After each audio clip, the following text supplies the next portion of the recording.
Se pitäisi olla lähellä niitä paikkoja, missä nuoret pyörii koulujen, keskustojen vastaavien läheisyydessä. Ne pitää olla viihtyisiä, että ne ei ole semmoisia poliisin lupatoimiston näköisiä virastoja, vaan että siellä voisi olla jotain muutakin kuin pelkkä ne virastoluukut ja vuoronumerolaite.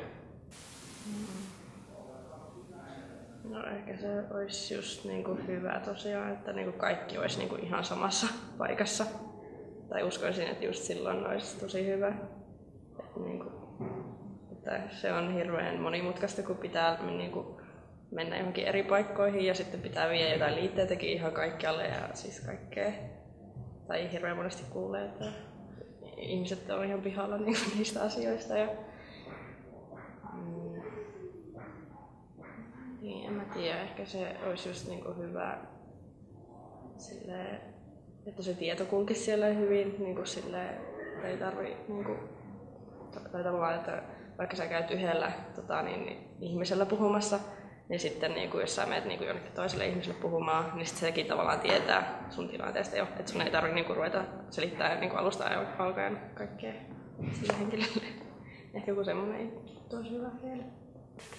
Siis tarkoitatko sä nyt suomalaista vai ulkomaalaista? Jos nuori, suomalaista. Jos on ulkomaalaista nuori, tai jos siihen tarvitsee ehkä omalle kielelle varmaan juttuja, siihen paljon neuvotaan.